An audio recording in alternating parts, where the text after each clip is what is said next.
Michael Cohen just sent the president a terrifying message in new interview.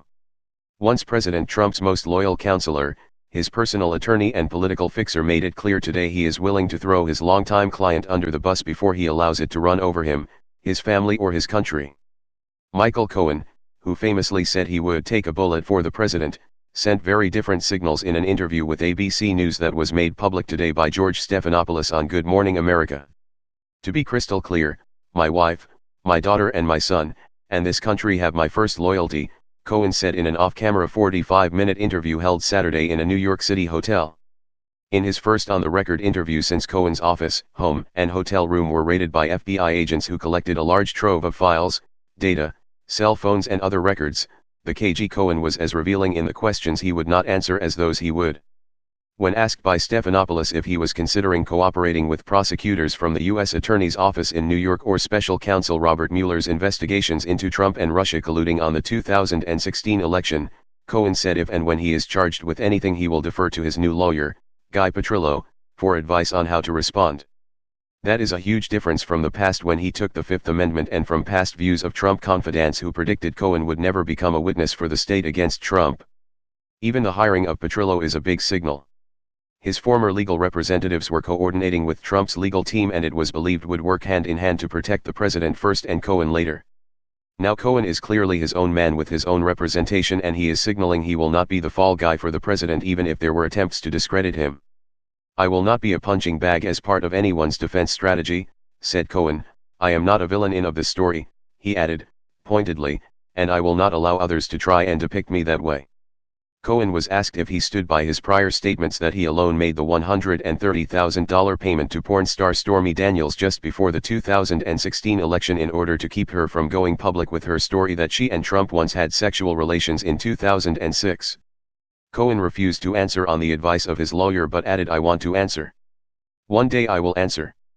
That is important because it is believed to be a big issue in the investigation by the U.S. Attorney, who opened a case against Cohen after it was referred to that office by Mueller. Since Cohen first said he alone made the payment, it has come to light that Trump did funnel payments to Cohen to cover the cost of that hush money, as well as lingering questions about whether others, possibly a Russian oligarch, provided the funds.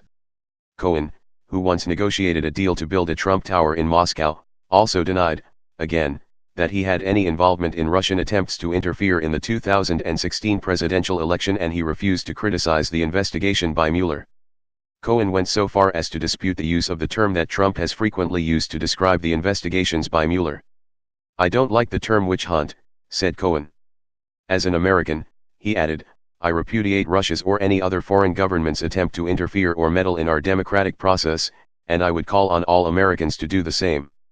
Cohen, who has not yet been interviewed by Mueller or his team, also pointedly disagreed with Trump's recent tweet in which he repeated Russian President Vladimir Putin's insistence that Russia did not interfere in the U.S. election. Simply accepting the denial of Mr. Putin is unsustainable, said Cohen. I respect our nation's intelligence agencies, unanimous conclusions. When asked if he had any regrets about how he has handled the issues being investigated, Cohen made clear he will not be a scapegoat for Trump for anyone else. As an attorney and as an employee, I tried to make good faith judgments in the past, said Cohen. I also acknowledge that I am not perfect, he added. I would prefer not to be in this situation at all, obviously. Cohen also made it clear that his plan is to redeem himself and reclaim the good life as a husband, father, attorney, and member of the community which he could see taken away. I want to regain my name, said Cohen, and my reputation and my life back. What is startling about Cohen's conversation with Stephanopoulos is how far he distanced himself from Trump in so many ways while making it obvious that with the life he has built about to blow up, he will fight for himself and his family first, not necessarily for Trump. There was no sense that Cohen is ready to be the fall guy for Trump with a wink and nod to the expectation that the president will then pardon him as a way to escape his troubles.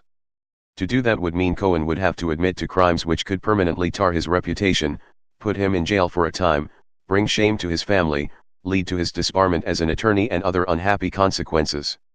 There is a widespread belief that as Trump's personal attorney, fixer, and go-to representative to business, the press and others during his years working for and with the Trump Organization, Cohen knows where the rotting bodies are buried.